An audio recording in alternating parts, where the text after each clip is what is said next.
Definitely, hindi sila tinapay dahil hindi makain yung ugali nila. Gago! Tanginang yan. Akala ko nga sasabihin, panis na tinapay eh. Hindi pala panis na tinapay. Hindi sila bread kasi di sila makain. Ang dahon na naririnig natin si BP Sara. Exciting siguro, no? Kung naging presidente na yan. Kasi ngayon, hindi mo naririnig yung presidente. Kung marinig mo man siya, ang gulo. Hindi, magpakita ka sa akin ng speech niyan na hindi magulo. Kasi pinipilit nilang maging makamasa. Pero wala. Hindi talaga eh. Nakita nyo magsalita, di ba?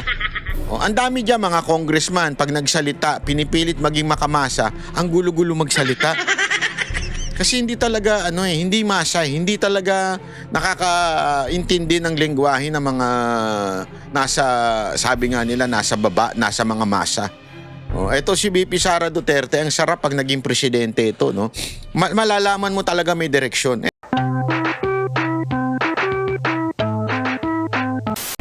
Kung sino-sino na lang ang binibintangan ngayon. Ang lupit talaga, no? Kakaiba. At makikita ho natin, pati ho ngayon yung sekretary nakakapasok lang, mukhang pinagbibintangan. At kung sino-sino, at naku, alam nyo mga kababayan, marami po tayong intel na natatanggap patungkol po dyan sa issue ng tila inililihis ang issue mula dun sa mastermind at kung sino-sino at ginagawa nila, pinapakalat nila yung yung pagbibintang. Hiwalay-hiwalay ang bintangan. Bibintangan nilang kakampi, bibintangan ng ilang kaaway, bibintangan, alam mo yon, para lang hindi talaga tamaan yung mastermind. Grabe yun, ha? Basta wag niyo hong kakalimutan. Simpleng-simple lamang po ito. Ang budget, Hindi. Akala nyo siguro ito, no? Ang budget hindi yan, ng Pilipinas ay hawak lang ng 2 tao. Kay BP Sara Duterte yan. Sa akin po, ang budget nagsisimula kay Marcos. At ang budget nagtatapos kay Marcos. Gago! Di ba? Huwag na tayo magpaikot-ikot. Sino ba nagsisimula yan? DBM, di ba? Tapos, ipapasa ngayon. I-deliberate ng Kamara, i-deliberate ng Senado, magbabaycam, tapos yung small committee. Tapos ano mangyayari? Babalik. Babalik sa Pangulo at pipirmahan niya. Sa akin, tama si BP Sara Duterte dito. Ang budget ng Pilipinas ay hawak lang ng 2 tao. Yan. Hawak lang siya ni Congressman Zaldico at ni Congressman Martin Romualdez. Uy, Zaldico, ba't mo ko ininjan? Wag ganun. Ininjan mo ko eh. Magpakita ka naman. Demanda ka, ayaw mo magpakita. Ininjan mo na ako. Anyway, mga kababayan, na nga po. Tama si BP Sara Duterte. Si Zaldico at saka si Romualdez, sila lang ang may hawak ng pondo ng ating bayan. Pero ngunit tatapat subalit, in the long run, ang ending nito, kung talagang ayaw at talagang against sa corruption si Marcos, hindi niya dapat pinirmahan yung 2025 budget na pinakakurap, sabi nga, ng lahat. Ng lahat ng sekta ng lipunan, sinasabing pinakakurap yun. And yet, pinirmahan mo. Sino ngayon ang kurap? Gago! Hindi, totoo yan eh. Para bagang ganire, di ba? May nakikita kang crime na nangyayari. Di ba tayo nga po pag may nakita po tayong babae na binabastos, di ba? Sorry, sa jeep o di kaya sa karsada, nakita natin, binabastos yung babae. Di ba, bigla nga tayong tutulong doon sa babae, di natin alam kung tumutulong ba talaga o bantay sa lakay? Yeah? Hindi natin alam. Pero ganun talaga yung ugali mo na may nakita kang binabastos o kaya naman ay dinukutan, inisnatcha na nanay, lola, tutulong ka di ba? Pag sinabi mong, na-snatch siya. Pag ginanon mo lang, tinawanan mo lang, ibig sabihin, kasama ka. Pinahintulutan mo yung masamang gawain na yun. So, tama si BP Sara Duterte dito, yung 2 lang ang kumana ng budget, ngunit datapot subalit, Si Marcos, nanood lang. Hindi ko nga alam kung nanood lang siya eh. O baka tulog pa siya nung pumirma siya. Pirma siya, tulog siya. Ano ba yung papapirmaan mo? Wala lang. O, pirma naman siya. Eh dahil nga, alam mo na, lutang. Hindi ko alam kung ano ginawa nung gabi. Bigla na lang siyang pumirma. So sa madaling salita, siya talaga ang ano niyan. Sa kanya nang galing, sa kanya kumukumpas, at siya ang mag-e-ending yan. Budget na yan. Eh wala kang ginawa. Ganun lang kasimple ho yun. Kaya nga antindi ho ng mga pasabog ni VP Sara Duterte, etong huli niyang interview, pinaka-latest niyang interview, ito pong binitawan po ni VP Sara Duterte. Alam mo, naniniwala ako dyan. Alam mo kung bakit? May pinost nga tayo mga kababayan eh. Supposedly, alam niyo yung nangyari sa Madagascar. Alam niyo yung nangyari doon? Para sa mga hindi ho nakakabalita ho doon, nagkaroon ng kudita doon sa Madagascar. Meron pong kudita doon sa Madagascar. Ang nangyari, sinimulan ho ito ng mga Gen Z na nagprotesta. Tapos eventually, hanggang tuloy-tuloy na, nagkuditanan, bumaligtad na po yung mga sundalo at kapulisan kasi punong-puno na talaga ng tao. Ang ginawa pa nga nung kanilang presidente doon, kunwari, patanggalin yung mga cabinet niya, papalitan. Style yan ng mga presidente. Yung bangbagang ikaw yung may katarantaduhan, ikaw yung may ginawang kagaguhan, tapos kunwari wala kang alam, sisisihin mo ngayon yung mga ibang tao, cabinet mo, lahat resign. Tangina, sounds family, no? Di ba? Sounds familiar, di ba? Ganun ang ginawa. Tapos, anong pagkagawa ng ganun? Hanggang hindi pa rin na-satisfy ho yung mga Gen Z. Nagalit pa rin ho sila, tuloy-tuloy pa rin. Hanggang eventually, talagang pumutok na, sa sobrang dami pa rin at lumusob na dun sa kanilang palasyo, bumaligtad at nagkudita na ho yung mga military. Anong kinaugnayan sa edukasyon, Banat Bay? Ganito lang kasimple. Yung sa atin kasi tanga. Huwag na tayo magmaangmangan. Mga putang inang tanga. Mga tanga talaga yung mga Gen Z sa atin. Hindi ko kalahatan, karamihan. Actually, yung mga nasa Luzon. Hindi alam nyo kung bakit? Tanginan yan. Halata na kung sino yung may kasalanan. Kitang-kita na kung sino yung mastermind. Tapos, ang ginawa nito mga ulol na mga makakaliwa, in-inject nila sa utak ng mga Gen Z. Yung mga tatanga-tanga. Ganito gawin natin. Para wag si Marcos kasi nakikinabang tayo dito kay Marcos eh. Ayaw natin si VP Sara Duterte dahil galito sa mga teroristang kaibigan natin, mga kasama natin. Si VP Sara Duterte. Mantakin mo yung lintik na nirereklamo nilang confidential funds na 150 million na kinlir ng COA. Okay? Kinlir po ng COA yun. Mataas na rating ang binigay ng COA. Yun ang kanilang hinahabol. Pero yung billion-billion na confidential funds ng Office of the President, hindi nila tinanong. Yung flood control project na wala namang kinalaman ng mga Duterte, sila pa ang tinuturo ngayon. Ibig sabihin, ganun kasi katanga yung mga Gen Z natin, yung mga estudyante natin sa Pilipinas. Di ba? Karamihan nandito sa Luzon. Uutuin sila. Tapos magpapauso sila. Ano yun? Ikulong na yan. Ikulong na yan. Ikulong na yan. Pag ganyan-ganyan pa yung mga gago na yan. Pati sa mga concert, ganun-ganun. Pero pag tatanungin mo, sino ikukulong natin? Hindi sila makasagot ng diretsyo. At mantakin mong sasagot pa nila si VP Sara. Tangina, ang tindi ng korupsyon sa budget na wala namang kinalaman si VP Sara dun sa budget sa 2025, the most corrupt budget, wala siyang kinalaman dun, siyang ipakukulong. Tingnan nyo kung gaano katanga yung mga Gen Z sa atin. Ikulong na yan. Bakit? Nakikiuso eh. Tapos pagkatapos ng ikulong na TikTok na sila ganun para mga tanga. Hindi katulad doon sa Madagascar, talagang nung yung kanilang presidente pinalitan yung cabinet, hindi naniwala. Sa atin naniwala pa tayo. Nung pinalitan yung cabinet, wow, okay talaga yung step ni Marcos, ha? Oh, nagtayo ng independent kuno na komisyon. May pa independent pa. Paano naging independent yan kung ang naglagay ng mga tao dyan yung presidente? Naman maniniwala na independent yan? Gago! Paano naging independent yan? Hindi nga nila tuwing maituturo na si Romualdez, tinatanggal nila, sinisiraan nila yung ginawa kay Magalong. Di ba? Ngayon, ewan ko, pati si Vince Dizon, parang kasi mukhang meron siyang nakantil na nerve. Ika nga, yan yung sinabi ni Magalong eh. Pag may nakantil ka na nerve, mukhang dediretso na kay Marcos, sisiraan ka na. Paano mo magsasabing independent yan kung ang taong bayan hindi nakikita yung mga nangyayari dyan? Gago!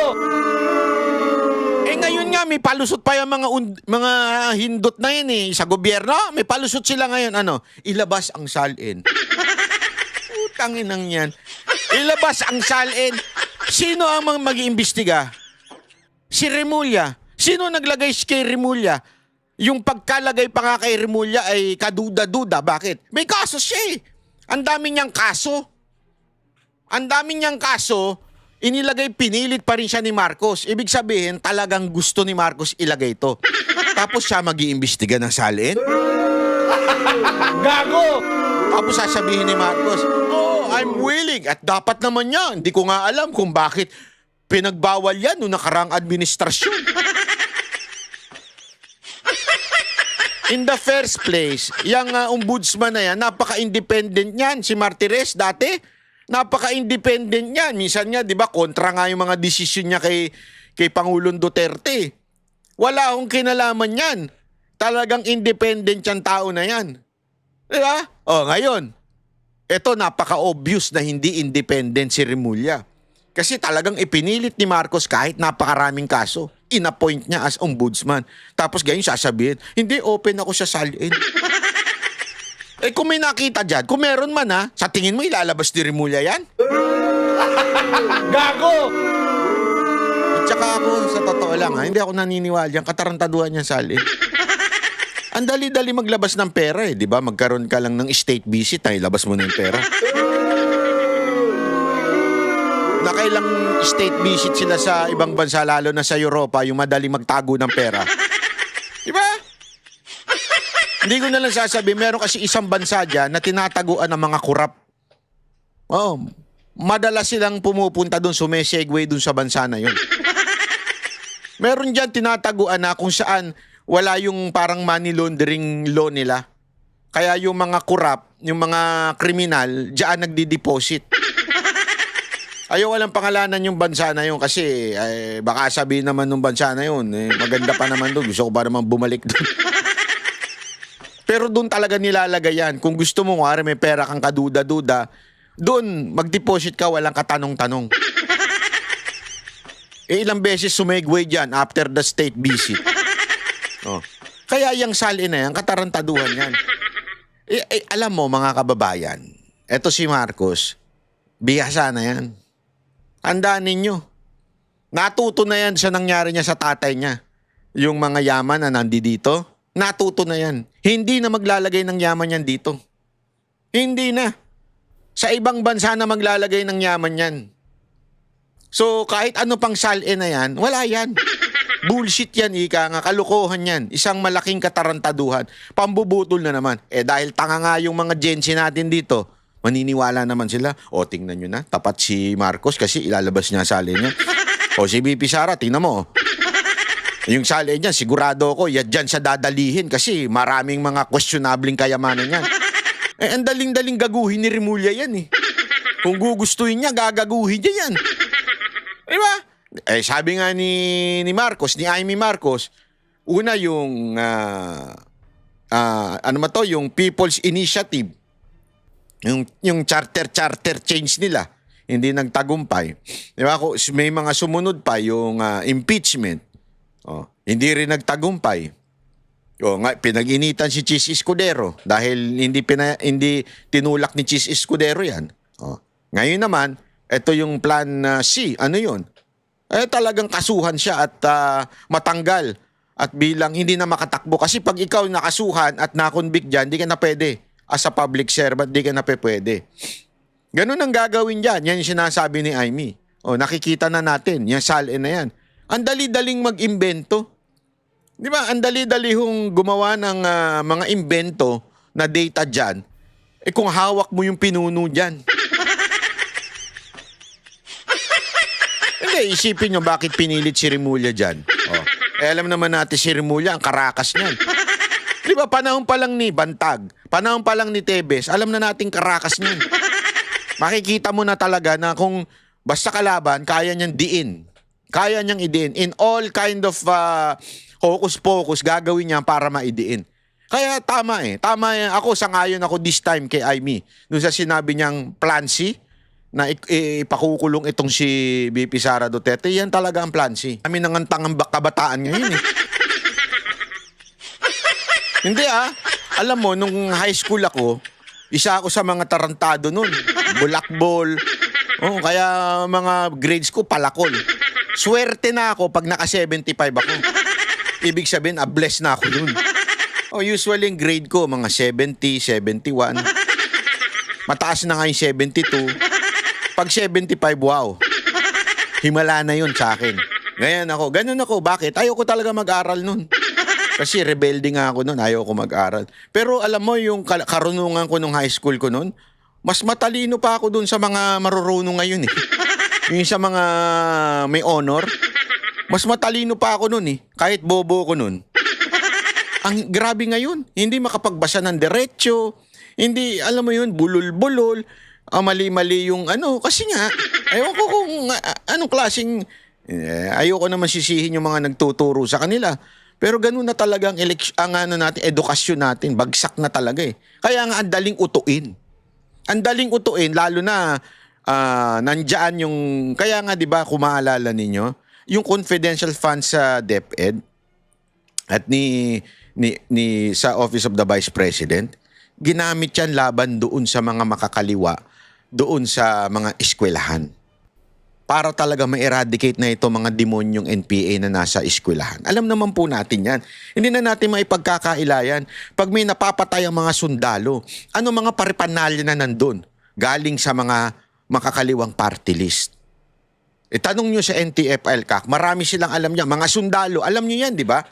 Meron nga yung isang beses election season nun, tapos nagkasagupaan ang military at ano natagpuan doon? 'Di ba? Mga tarpaulin ng Gabriela, tarpaulin ng ano ba ito? Yung kanilang isa bayan. Alam na natin 'yan. Huwag na natin ipagkailayan. Bobo na lang hindi maniniwala. Pero nagtataka ko, sa mga eskwelahan ngayon, may sumasali pa dyan. Tanga nyo ba talaga? Hindi nyo ba talaga alam yun? Ilang beses na nagkahulihan na merong mga miyembro sila, kabataan party list. Ano yung gusto nyo rin maging NPA, terorista? Gano'n kayo katanga. Tama, mali. Pareho tayo dyan, madam. Pero hindi naman ako mukhang 50. Ha? Mukha bang 50 yan? Hindi, alam mo, yan ang pinakamatinding crisis sa lahat. Yung you're getting old and it's really hard to accept it. Napakahirap. Yan siguro yung masasabi ko na personal crisis, yung aging. Kasi unang-una, mahirap na magbawas ng timbang kapag may edad ka na. At syempre kailangan mo magbawas ng timbang dahil mahalaga yung cardiovascular health, no? Na hindi ka ma-stroke, hindi ka ma-heart attack dahil may edad ka na.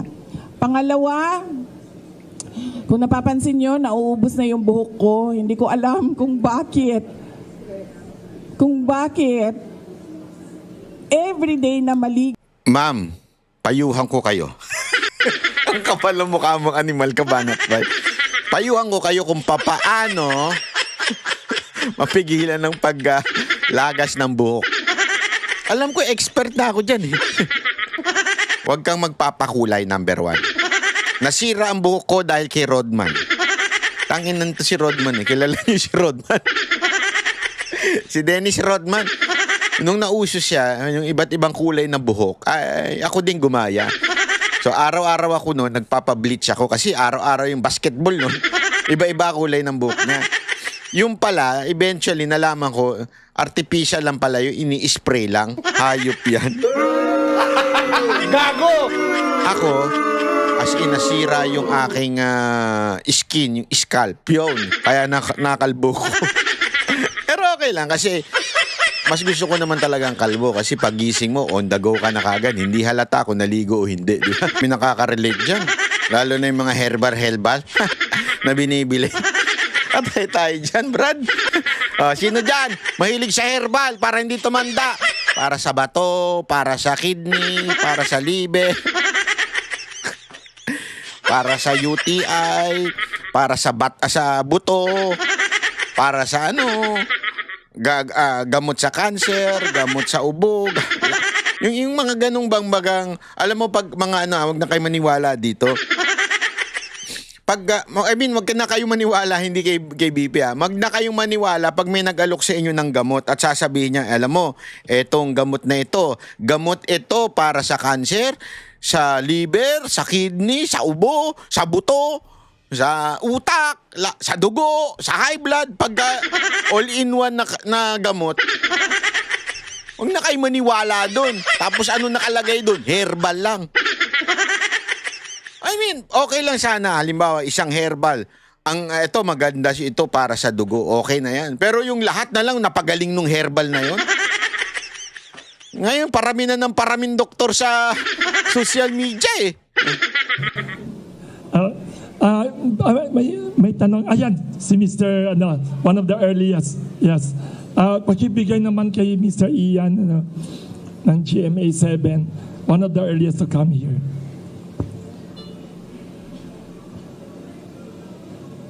Paki-mention your name ulit kahit kilala na kayo ni BP.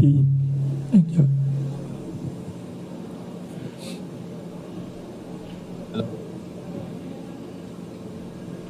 Microphone, Teresa.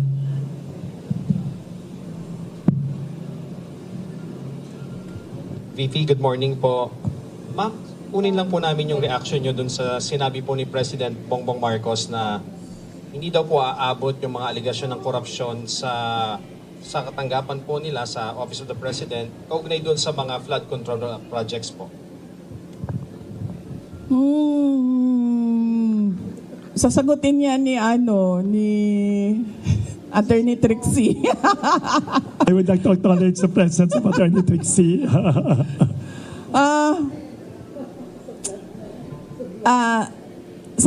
Sa ganitong ongoing pa yung investigation kuno at inquiry kuno, sobrang magtataka. Take note of the kuno.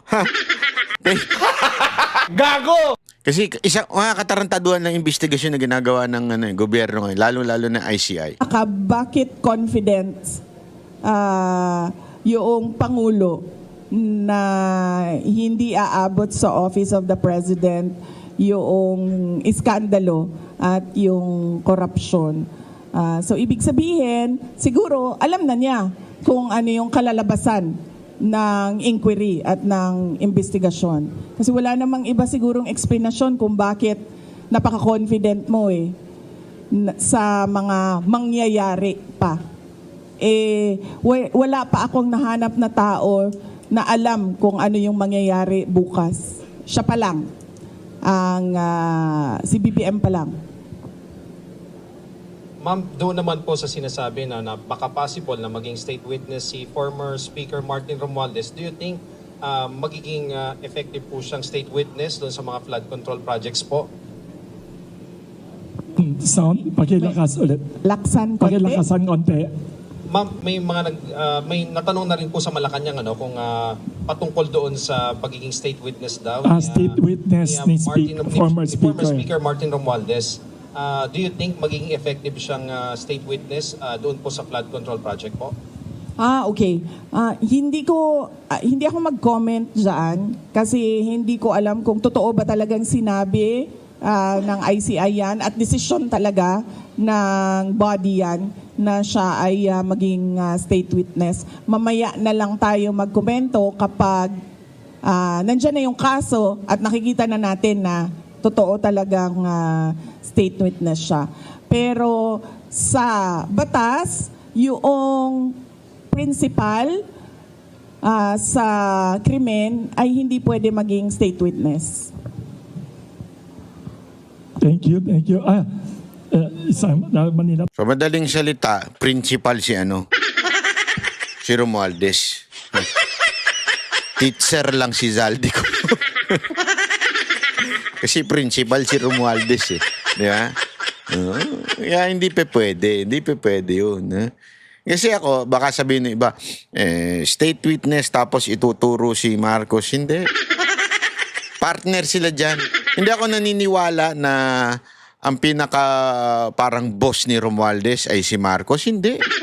Si Marcos mahinang nilalang. Ever since. Hindi kaya niyan. Ang kaya lang niyan, partnership. Ibig sabihin, magkapantay sila sa kung ano mang iskandalo ginagawa ng dalawang to. Totoo.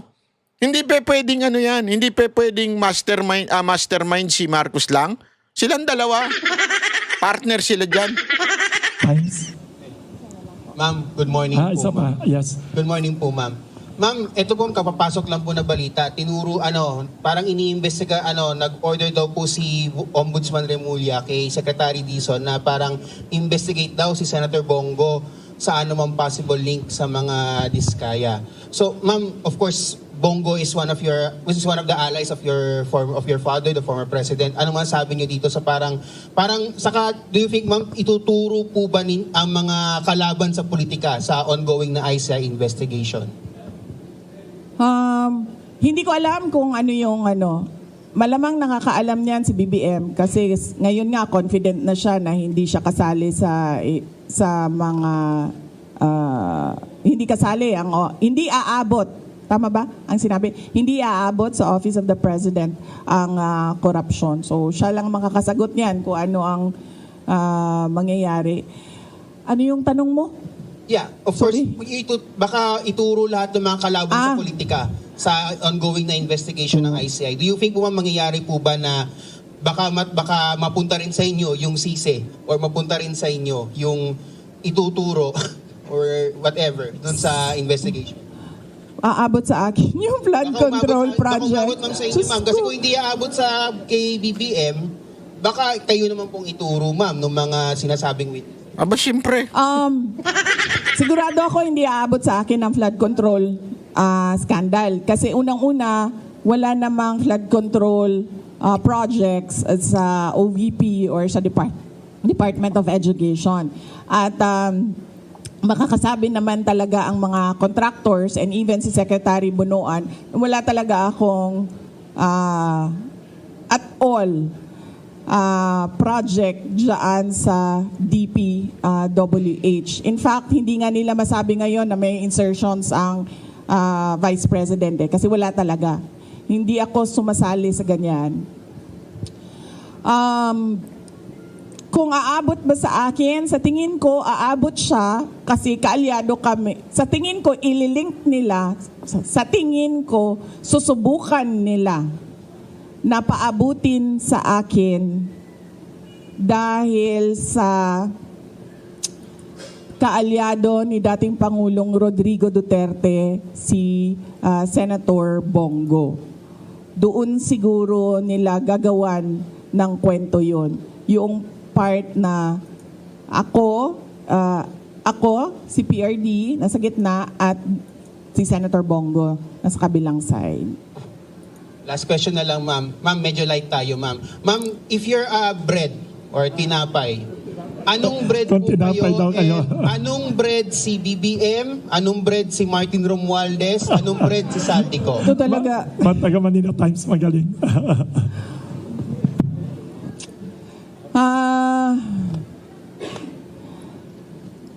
Definitely hindi bread si Martin Romualdez at si BBM. Sino yung isa? Apat yung Zaldico. Definitely hindi sila tinapay dahil hindi makain yung ugali nila. Gago! Ay, inang yan. Akala ko nga sasabihin, panis na tinapay eh. Hindi pala panis na tinapay. Hindi sila bread kasi di sila makain. Gago! At hindi makain yung korupsyon nila. Kung ako ay tinapay, ang hirap nito ha. Sige, ito na lang. Paborito ko ang ensaymada. Okay? Pinaglihi ako sa ensaymada. Oh, So kung ako ay tinapay, ako ay isang ensaymada. thank you very much. Last question. Last question. Ay, sorry, may isa dyan si Mr. Jace. Last question daw. Isa number 1 fan mo siya. Yes, nakasana. Hi ma'am, Jason po ng SMNI News. Going back po dun sa naging statement ni President Marcos, I would like to ask for your comment on this. Na sinabi niya, I am confident that whatever mud might be slung at the administration, that will be able to show that these are politically motivated and do not actually have any validation in fact. Sabi niya po, politically motivated na ilink siya sa mga issue ng korupsyon o katiwalian po. Your comment on that, ma'am? Hindi na ito politically motivated. Bakit? Hindi naman siya makakatakbo na ulit eh. Hindi na siya politiko. Presidente na siya, and that ends there. Hindi natin alam kung sa 2028 o another 20 years na naman of a BBM, of a Marcos, No. Hindi na siya hinahabol ng mga tao, ng taong bayan dahil politiko siya. Hinahabol siya ng taong bayan dahil wala siyang ginagawa bilang Pangulo. Ayun lang kasimple. Hindi naman sisiraan yan dahil tatakbo pa siya. Wala na. Hindi na makatakbo yan. So walang political doon. So galit lang ang tao sa kanya kasi wala siyang ginawa sa korupsyon. Yung mga ginagawa niya ngayon, wala rin naman naniniwala. Pupusta ko sa inyo, wala makukulong mula sa kakampi niya. Hanggang matapos ang term niyan, kung matapos hanggang matapos 2028, walang kakampiya makukulong. Puro kalaban lang ipakukulong niyan. Gaya nung tatay niya. Hinahanap sa kanya yung trabaho niya bilang Pangulo. Follow-up question sa sinabi rin ni President Marcos. He said na politika lang nga ito and sabi niya, gusto nila akong Iyan ang sinasabi ko. 'Di ba? Sino ba sa ating lahat ang nagsasabi at nagpaplano ng destabilisasyon? Walang nagsasabi na oust Marcos. Ang merong mga grupo na nagsasabi resign. Yun lang ang the most na sinasabi ng mga tao. At nagtataka ako sa administrasyon, bakit nila sinasabi na destabilisasyon ang pagpapahayag ng mga tao sa galit nila? Kasi hindi yun destabilisasyon. Yun ay freedom of speech and expression. So kahit man mag-rally ang mga tao araw-araw sa EDSA, hindi destabilisasyon yan. Freedom of speech and expression yan. Pagpapahayag yan ng galit mo, paghahanap yan ng accountability, ng transparency sa administrasyon, sa gobyerno. So hindi yan pagpapatalsik sa Pangulo. Kaya lagi ako, kahapon din, yan din yung tanong ko. Kanino ba nanggagaling yung destabilisasyon na salita? Sa administrasyon. Kasi,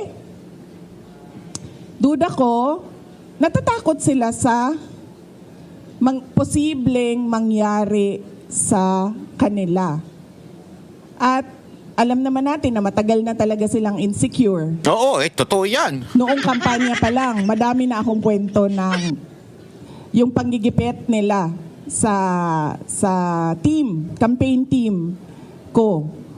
So alam ko na noon, at yung mga pinagsasabi ni Lisa Marcos noon pa. So alam ko na insecure. Alam na natin na insecure. Siguro takot. Kaya nila nasasabi may destabilisasyon. Kasi takot sila. Kasi totoo yung sinasabi ng mga tao na ginagawa nila. Hindi nila ma-deny kasi nasa papel 'Di ba? Nakikita mo sa budget ang nangyayari. So hindi ma-deny. So takot. Paranoia siguro. Kasi 'di ba pag ikaw ay hindi siguro, paranoia talaga 'yan. Unang-una insecure, pangalawa takot, pangatlo paranoia. Kasi ang tao na may bisyo, ay naku, may bisyo. nagiging paranoid. Naku po. Ano kaya itong bisyo na to? Yung aning? Magbibigay lang ako ng example. Yung aning? Pinapa-explain ng mga departamento kung saan ako pumupunta at bakit matagal ako sa isang lugar. Ganun na yung papel na umiikot sa loob ng gobyerno. Yan ang politika. 'Di ba? Magtatanong sila, anong ginawa ni Inday Sara doon? Ilang oras siya? At sino ang mga tao doon?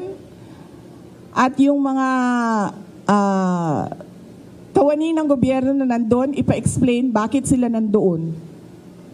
Ganun yung galawan sa loob ng Office of the President. So, makikita mong medyo paranoid. Ma'am, last question. It was the first time na narinig namin sa inyo during your press conference or ambush interview sa Zamboanga kung paano po nagamit yung confidential funds ng Department of Education. And you've mentioned si Zaldico. Ma'am, pwede niyo po bang ibahagi pa sa amin ano yung findings ng DepEd regarding the laptop scandal?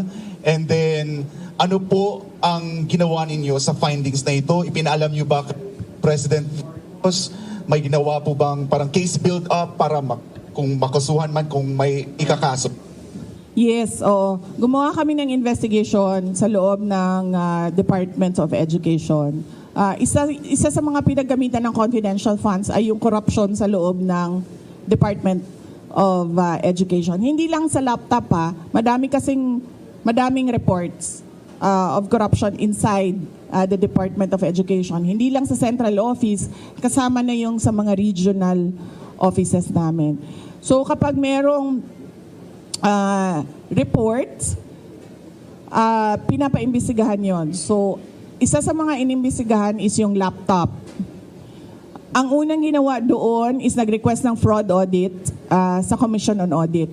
Tapos kami sa loob ng Department of Education, gumawa din kami ng sarili naming investigation para kung ano man yung ma-actionan namin sa loob ng DepEd, ma-actionan na kaagad namin.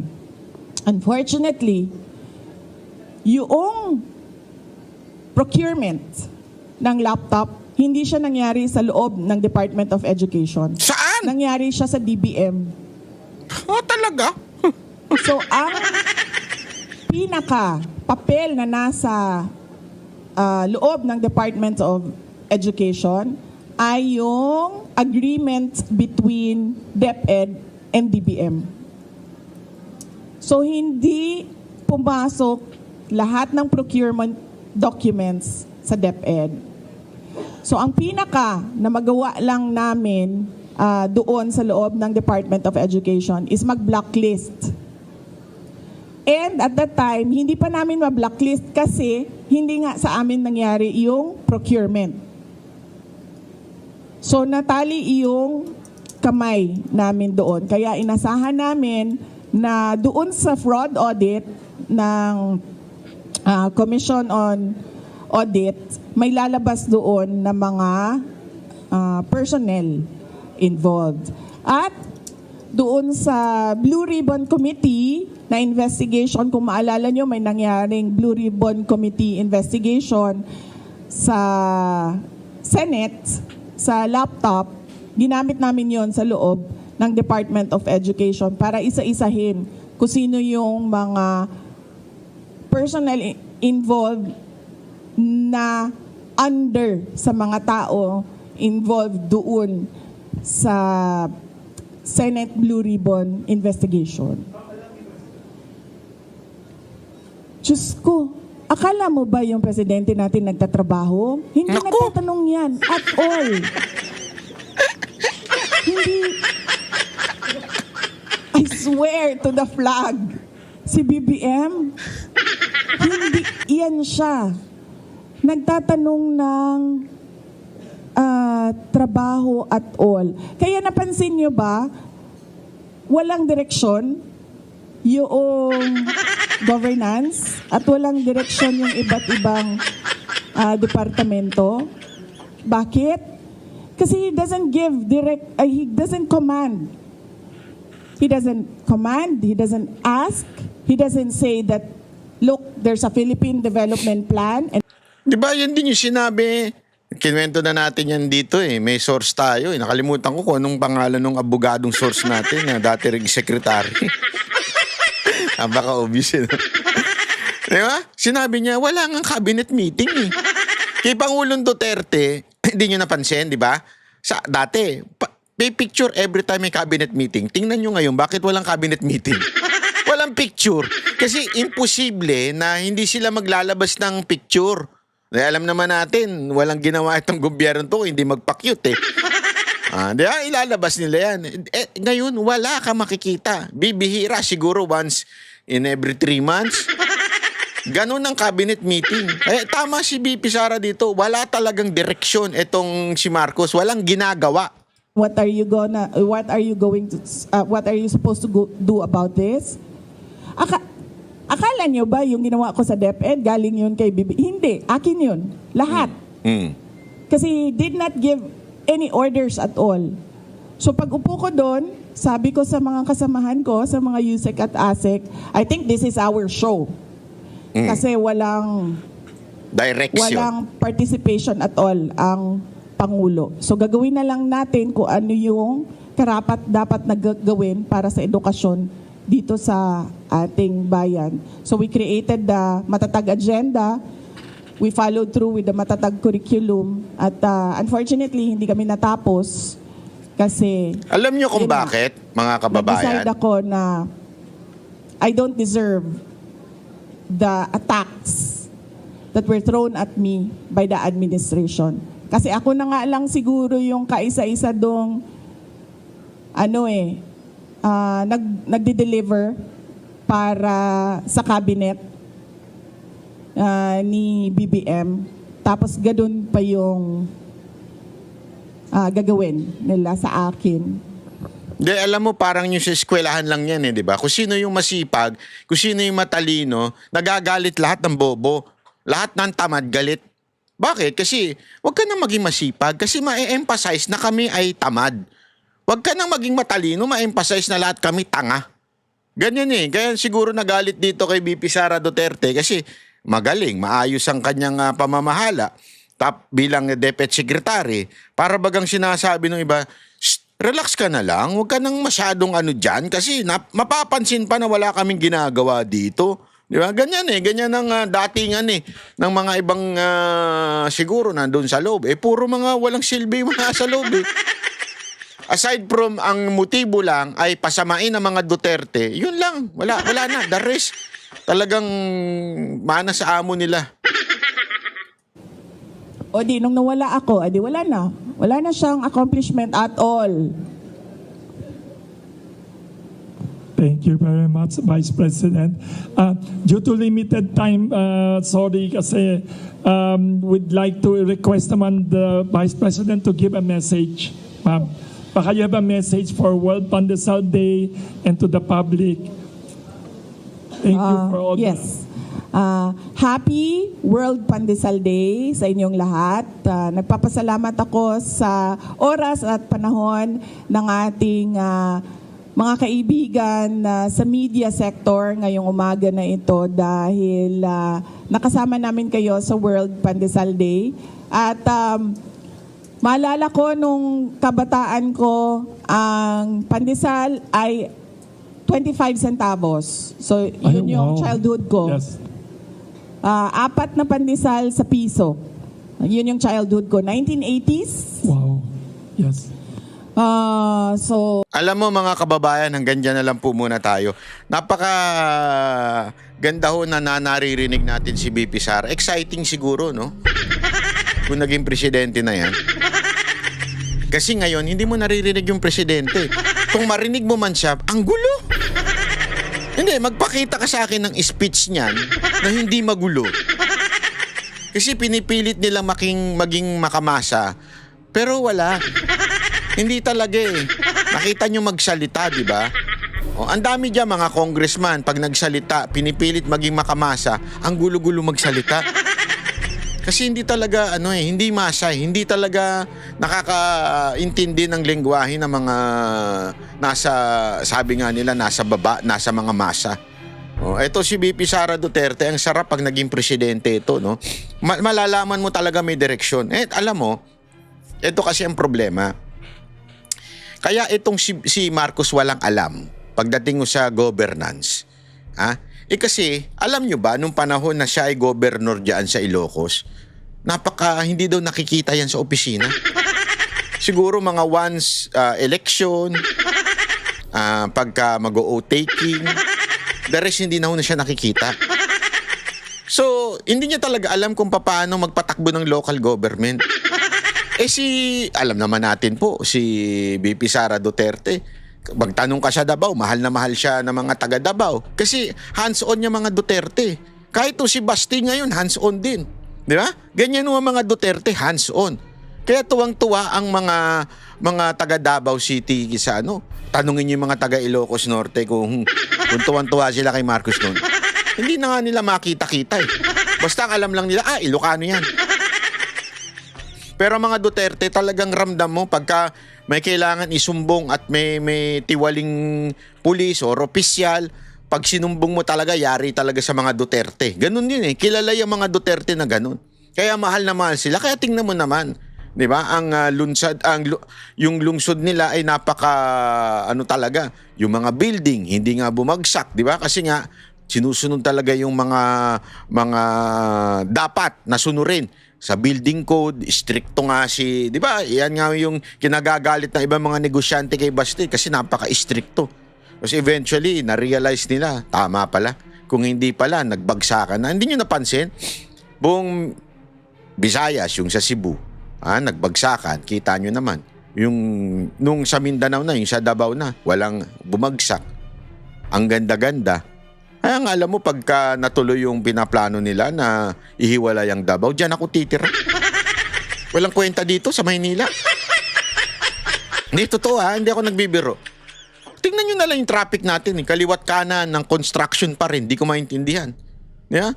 Tapos kung may construction, minsan iniiwan na nakatiwangwang. Madidisgrasya ka. Sa Pilipinas, kung hindi ka defensive driver, talaga madidisgrasya ka dito. Ako po kasi, alam nyo naman po ako, di ba? Gabi ho talaga ang buhay ko. Nag-iikot ho ako ng buong Metro Manila sa gabi. Talagang madedelicates ka, Brad. Pag hindi ka alerto at hindi mo kabisado yung karsada, naka po, siguradong madidisgrasya ka. Ganun eh. Hindi ko alam bakit parang walang pakundangan tong gobyerno to. Lahat yan, sama-sama sila, MMDA. Buti na nga yan sa Maynila, naayos na ngayon eh. Lumiwanag na, nakita nyo yung Maynila. Sabi ko, alam mo, tuwan-tuwa, hindi ako nagbibiro, tuwan-tuwa ako dyan sa Maynila ngayon. Kaya talagang sabi ko, hindi ako nagsisisi na sinuportahan si Isko. Hindi talaga ako nagsisisi. Kayo, nagsisisi kayo, di ba? Sinuportahan niyo si Marcos. Pero hindi ako nagsisisi na sinuportahan ko si Isko. Kasi ngayon, bumalik na naman yung liwanag, gaganda ng Maynila ngayon. Kasi bumabiyahe ako dyan, safety talaga. Sabi ko nga, kaya naman palang ganito, ba't di ginagawa ito sa ibang lungsod? Bakit ang dilim-dilim sa mga ibang city? Hindi ko maintindihan bakit ang dilim? Parang mga kilikilin nyo. Tsaka ni Che Guevara. Gago! Ano sasabihin na kinikwento ko siya dito? Di ba? Oh.